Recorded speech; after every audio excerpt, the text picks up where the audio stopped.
A racist woman pushed her, thinking she was just a simple black waitress. Her billionaire husband saw everything. And in that moment, the air froze. It was supposed to be a quiet, refined evening. An exclusive wine tasting event tucked away inside a high-end vineyard just outside the city. A place where every glass poured cost more than most people's rent. Guests floated around in tailored suits and luxury heels, exchanging business cards and fake smiles, boasting about summer homes and investment portfolios. It was an arena built for the elite, for the polished and the powerful.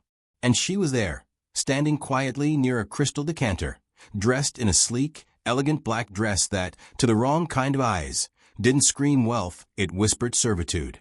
The tension started the moment she walked into the room. Whispers followed her like shadows. Some just stared. Others avoided eye contact altogether, as if her presence disturbed the carefully curated atmosphere. But she kept her head high, her posture confident, her aura intact. She didn't need to prove herself. She knew exactly who she was. What she didn't know was that someone had already decided who she wasn't. The woman approached with the arrogance of someone who had never been told no in her life. Diamond earrings swayed against her sculpted jaw as she pointed her manicured finger at the glasses beside the black woman, snapping her fingers like she was calling a dog. "You there? Yeah, you, this glass is dusty. Do your job right or don't bother showing up at all." There was a pause, a silence that pressed on the chest like weight. The woman didn't move, didn't respond. The guest rolled her eyes. "Are you deaf?" I said, "Clean this up. I don't care if you're new, you people need to learn how to." She never finished the sentence. The tray was knocked from the table, shattered glass and red wine spilled like blood at her feet. The woman had shoved her aggressively, purposefully, sending her stumbling backward in front of the entire room. Conversation stopped. Heads turned.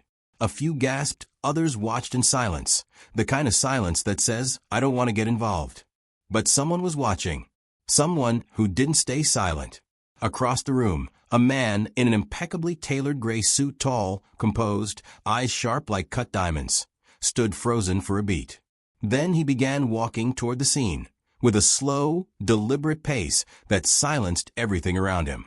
His presence carried weight, authority, and rage just barely restrained beneath the surface. She looked up and saw him, her breath caught in her throat. He had seen it all. The room's energy shifted in an instant. The woman who had caused the scene turned to him, at first with charm, trying to cover her tracks, laughing nervously. "Oh, I didn't realize you were with her. I thought she was just..." "Just what?" he asked, his voice cold and quiet. Not yelling. Not yet. But loud enough for everyone to hear. The room tensed again. The offender stammered, trying to spin her way out. I assumed she worked here. I mean, with that dress and standing there like what?" His tone cut through her like a knife. "Like someone beneath you?" She couldn't answer. No one could. And then came the moment no one expected. He turned to the black woman, his wife, gently reached for her hand, and pulled her close, placing a kiss on her temple. And just like that, the entire room understood who had really just humiliated themselves. But that wasn't the end. Because this wasn't just a public insult. This wasn't just a misunderstanding. This was a story of years, of history, of silent battles fought in boardrooms and back doors. This was a woman who had built herself brick by brick in a world that told her she didn't belong. And now she was being shoved back into the very box she'd clawed her way out of, by a woman who didn't even know her name. And while most would have left it there, let the humiliation speak for itself, let the awkward stares and shuffled feet be punishment enough, she didn't. She wouldn't. Not this time. This wasn't just about her. It was about every time someone like her was overlooked, underestimated, mistaken for less than. It was about every whispered insult, every fake smile, every time she was followed in a store, ignored in a meeting, or spoken over at a table she fought to sit at. No, this wasn't going to end here. Because what no one in that room knew, not even the woman who pushed her, was that the man standing next to her, the one she called her husband, had just taken control of the company the offender worked for. The papers were signed that very morning. A silent acquisition. Quiet. Strategic. Powerful. And when the time came, when everything unfolded, when the truth about who she was and what she owned came to light, it wouldn't just be revenge. It would be justice. The kind that tastes better than any wine served that night. But the question now isn't just what happened that night. The real question is, what did she do next, and how far did she go to teach that woman, and everyone watching, that no one gets to decide her worth but her? Before we begin this story, we want to take a moment to speak directly to our Black viewers. Here at Tales of Twist, we stand firmly against all forms of racism, discrimination, and injustice. We believe in dignity, equality, and the power of stories to spark awareness and change. To every Black viewer watching this, you matter, your voice matters, and your experiences are valid.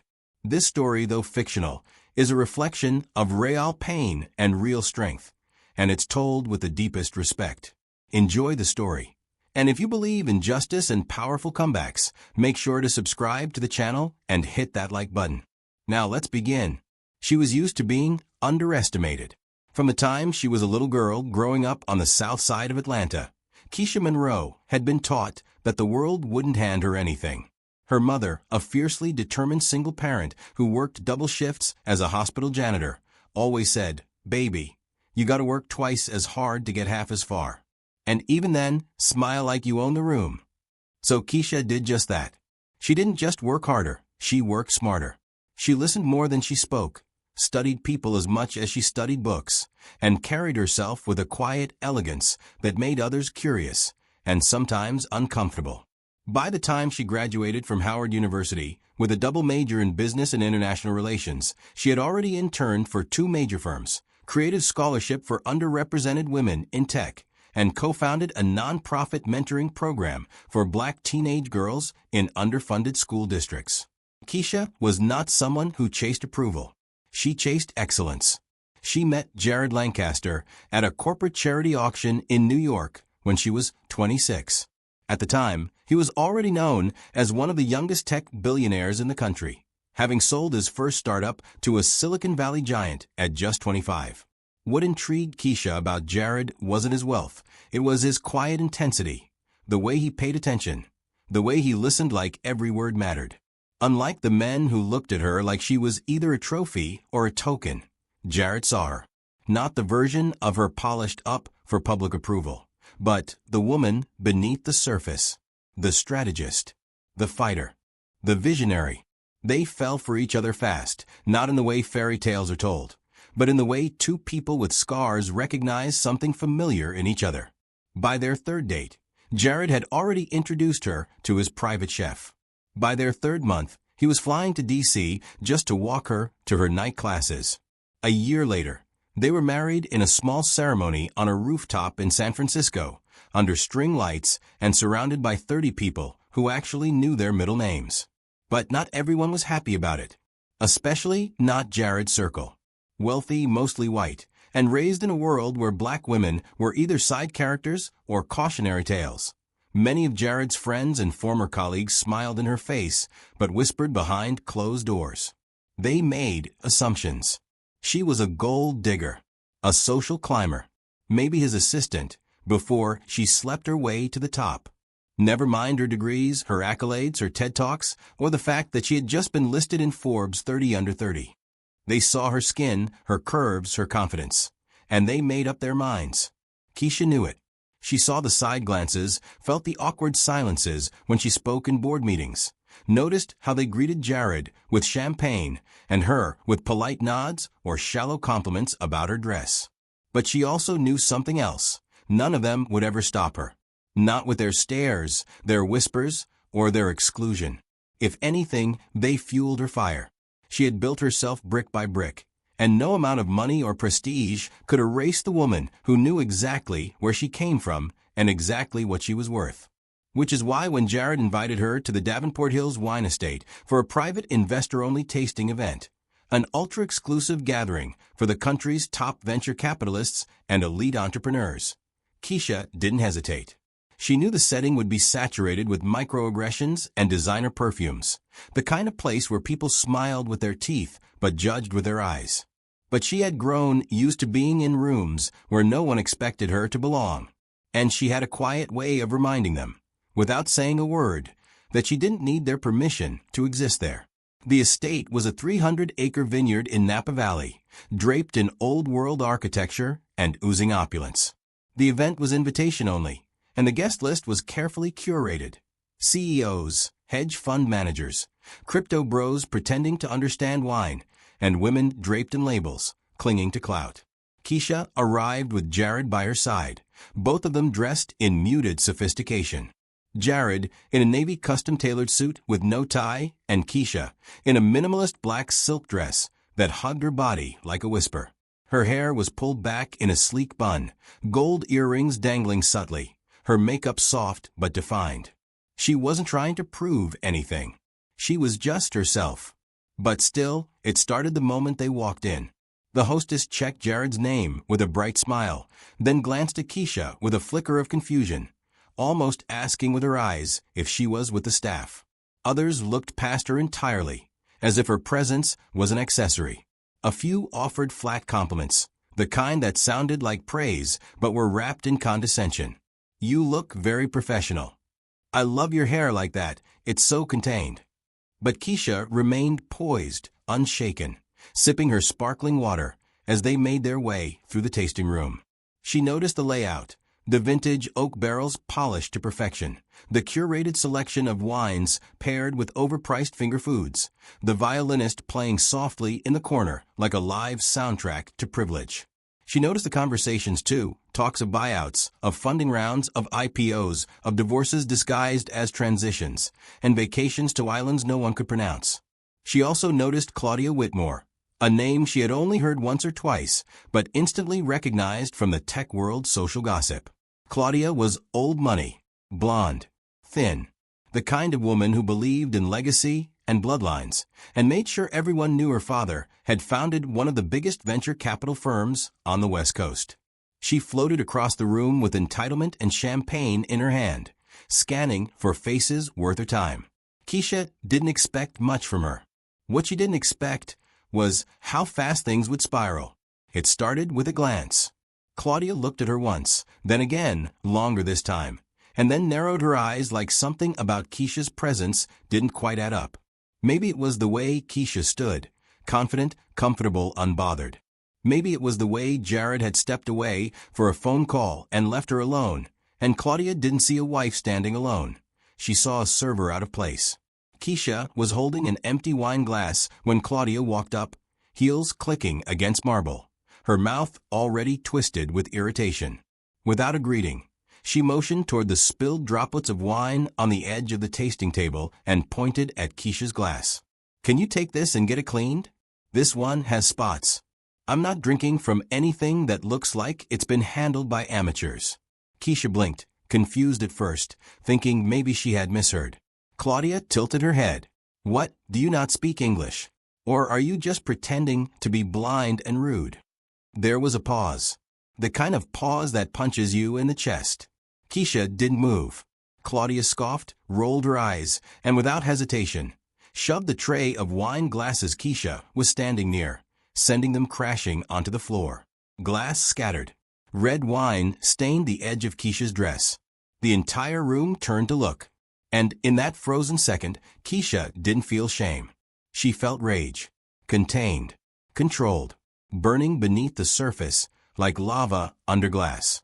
Across the room, Jared re-entered, stopping mid-step as he took in the shattered mess, the stunned silence, and the way his wife was standing, stiff, proud, furious. Claudia still didn't realize who she had just touched, what she had just triggered. And the thing about Keisha Monroe was she never fought for attention. But when it came, she didn't run from it. This wasn't about a glass of wine. This wasn't about a misunderstanding. This was about something deeper. A sickness dressed up as sophistication. A humiliation that echoed centuries. And in that vineyard, under the soft lighting of chandeliers and fake laughter, something was set into motion that couldn't be undone. Because Keisha wouldn't walk away quietly. And what was about to unfold would shake more than just a room full of millionaires. It would shake a system. And no one, especially Claudia, was ready for what was coming next. The wine hadn't even dried from Keisha's dress by the time the first whispers started to spread through the vineyard. People were still pretending to be absorbed in conversation, swirling glasses of Pinot with fake interest. But the energy had shifted. There was a crack in the facade, now visible, uncomfortable, impossible to ignore. Keisha remained still, composed, her chin slightly raised, her jaw locked. Her fingers gripped the edge of the tasting table so tightly that the whites of her knuckles peeked through her skin. Her dress clung to her body, damp with Cabernet, but her pride remained untouched. She hadn't said a word, not yet. But she didn't have to. Her silence was thunder. Claudia, on the other hand, tried to smooth the tension with laughter. It was a kind of brittle, performative laugh that begged others to join in, just so she wouldn't feel like she was alone in the spotlight. She glanced around, her smile twitching, eyes searching for anyone to validate her behavior, to co-sign the unspoken message. This woman shouldn't be here. This woman belongs in the background. This woman is not one of us. But the room gave her nothing back. Just tight lips, nervous sips, and glances that turned away too quickly. And then Jared stepped into the space. He didn't rush. He didn't storm. He moved like a man with every ounce of control stitched into the seams of his suit. He looked first at the floor, shattered glass glinting under the chandelier's light, then at his wife, her dress, her eyes, the heat that rolled off her skin in waves. And then finally he looked at Claudia. Not just looked, he saw her. Not just who she was in this moment, but everything she stood for. Everything she tried to get away with time and time again, in rooms where no one ever called her out. He spoke low, steady. "Did you touch my wife?" Claudia's mouth opened, searching for words that would soften what had just happened, dilute the truth, shift blame onto confusion or misunderstanding. But there was no room for spin in Jared's voice. So she chuckled weakly and said, "I didn't realize she was your wife. I thought she was, with the staff." She didn't say anything, and I just assumed. "You assumed," Jared said, finishing the sentence for her. He took one small step closer. "You assumed that, because of the color of her skin and the way she was standing quietly, she had to be beneath you." Claudia hesitated. "Look, it was a misunderstanding. I didn't push her. I barely touched the table. And besides, she's fine. It's not like I hurt her." "That's what you think this is about," Keisha said suddenly, her voice calm, but vibrating with a fury so precise it cut the air. She turned her body slightly toward Claudia, and for the first time that night, addressed her directly. "You think the problem is whether I'm physically hurt?" Claudia swallowed hard. "No," Keisha interrupted, not raising her voice, but silencing the room anyway. "You just thought I was someone who didn't deserve respect. You thought I wasn't important. You thought you could humiliate me in front of a room full of people, and it wouldn't matter, because you've probably done it before and no one ever said anything." The tension clamped around the room like a vice. Someone cleared their throat in the back. Glasses were set down quietly. The violinist had long since stopped playing. Jared didn't move. Keisha stepped forward now, her heels clicking on the tile, slow and deliberate. "I've spent my whole life walking into rooms like this, rooms where people look at me and assume I don't belong. I've been ignored, dismissed, questioned, followed, talked over, talked down to, and I've learned how to stay composed, how to walk away with dignity. But you took it further. You didn't just think it, you acted on it. You touched me. You disrespected me. And you thought I'd just stay quiet because you couldn't imagine a world where someone like me holds power." She didn't blink. "Let me introduce you to that world." Jared cleared his throat now, his voice low but unmistakably commanding. "Claudia, I bought controlling shares of your father's firm 3 months ago." The words dropped like a stone into a still lake.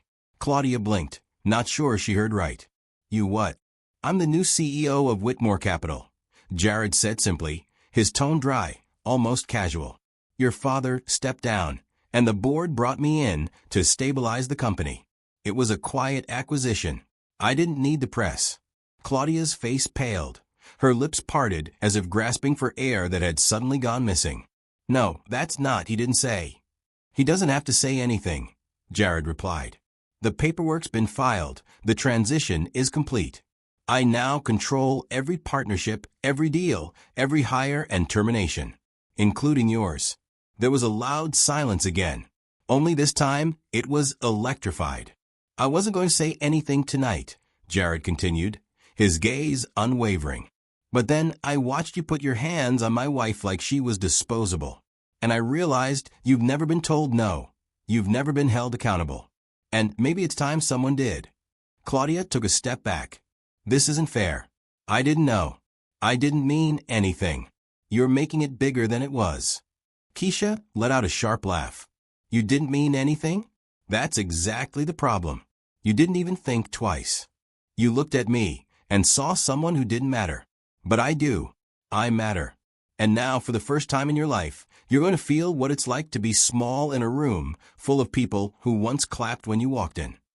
Claudia was trembling now, her voice barely a whisper. "You can't just ruin my career over a misunderstanding." "No one's ruining anything," Jared said. "You did that all on your own." He turned to the crowd now, his voice firm but steady. "We all saw what happened here. And we all know this isn't just about wine or mistaken identity. This is about entitlement, about people who move through the world without consequences. That ends tonight." Keisha stepped forward one last time, her eyes locked on Claudia's. "You made me feel invisible. I'll make sure the world sees you for who you really are." She didn't raise her voice. She didn't need to, because power isn't about volume. It's about presence. And Keisha Monroe had just stepped into hers fully. As Claudia tried to retreat, her heels unsteady, her breath shallow, Jared turned to Keisha and gently placed his hand on her lower back. "Let's go," he said, with softness that broke through the weight of the moment. As they walked away, the room didn't know what to do with itself. No one rushed after Claudia. No one clapped. No one offered her comfort. Because everyone in that room, every guest with a glass in their hand, every investor with a fake smile, had just been forced to confront something they didn't expect. The strength of a woman they tried to erase, and the consequences of staying silent too long. And somewhere between the vineyard gates and the long black car waiting outside, Keisha finally exhaled. She hadn't just stood her ground. She changed the game. The weeks following the vineyard incident moved like waves crashing against the shores of privilege, loud, unignorable, and impossible to clean up with a quiet apology. The footage leaked. No one knew who recorded it. Maybe a staff member, maybe a guest who finally decided silence wasn't worth the cost. But it made its way to the internet, and within 24 hours, Claudia Whitmore's face was all over news sites, social platforms, and public forums. Headlines didn't sugarcoat anything.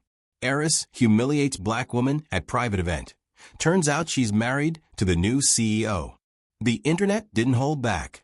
What Claudia thought would be forgotten in the haze of expensive wine and elite company had now become a public reckoning. She tried to issue a statement, but it only made things worse, deflecting responsibility, leaning on the word misunderstanding, and referring to Keisha as the guest in question. There were no takers for that version of the story. Her sponsors dropped her. Invitations stopped coming. Even her family's firm, now under Jared's leadership, released an internal memo officially removing her from all positions and public representation. No lawsuit was filed. Keisha didn't need one. The court of public opinion moved faster and hit harder. The truth was loud now, and Claudia's name had become synonymous with entitlement exposed. But Keisha didn't revel in her downfall. That was never the goal. What mattered more was what she chose to do with the spotlight now shining in her direction. Instead of interviews, she wrote a long-form article that was published in The Atlantic. She didn't name names. She didn't recount every detail. She told story, a deeper one, about spaces that were never made for women like her, and how, even after success, respect still came with conditions. The piece went viral for all the right reasons. Not because of the scandal, but because of the raw truth threaded into every line. And when she was asked to speak at a summit for women in leadership, she opened not with credentials or applause, but with silence, 10 full seconds of it, before saying, "This is what it feels like to be seen after being invisible in plain sight for so long." Behind the scenes, she and Jared took steps that carried far more weight than headlines. Jared restructured the firm's board, bringing in new faces from diverse backgrounds, some of whom had been overlooked for years despite stellar qualifications. Keisha launched her own investment fund focused on supporting women of color in entrepreneurship. Startups that had passion, brilliance, and grit but lacked the connections to be taken seriously by the old guard. Within months, the fund had already backed 6 businesses, 2 of which landed on the cover of Fast Company. The best part? She did it without changing who she was. She didn't water herself down to fit into boardrooms. She didn't shrink to be more palatable. She didn't adjust her tone. She led with fire and grace. And for the first time, she wasn't the only one in the room doing it. As for Claudia, she disappeared from the spotlight. No longer the darling of the tech social scene, she found herself adrift in a world she once dominated.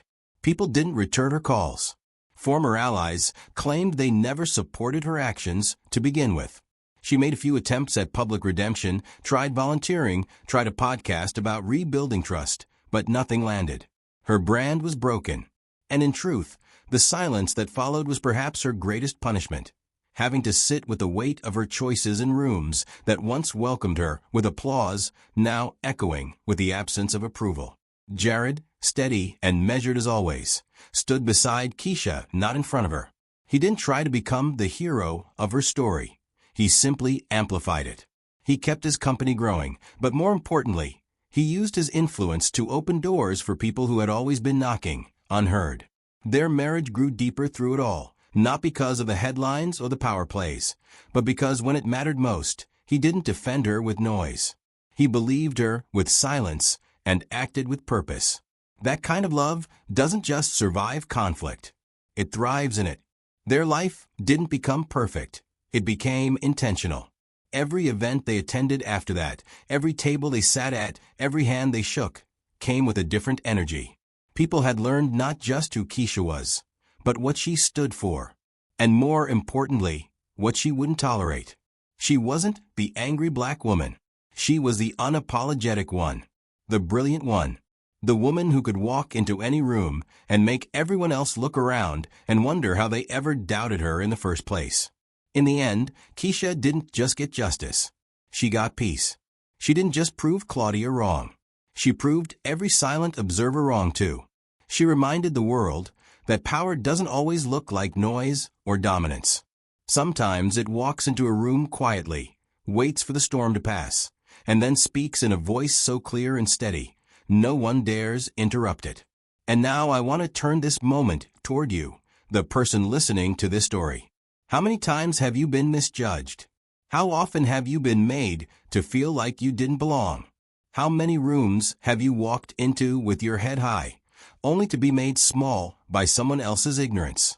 This story isn't just about Keisha. It's about every person who's ever been looked over, talked down to, pushed aside, or silenced. It's about knowing your worth before anyone else recognizes it. It's about walking away from humiliation not with revenge in your heart, but with a fire to build something greater than they ever imagined you could. So I ask you, what will you do the next time someone tries to define you by their limited vision? Will you shrink to make them comfortable, or rise to make them uncomfortable? Let me know in the comments how this story made you feel. And if you believe in justice, strength, and stories that twist the narrative, subscribe to Tales of Twist and join a community that celebrates stories that challenge the norm. Your story is next. And this time, you get to write the ending.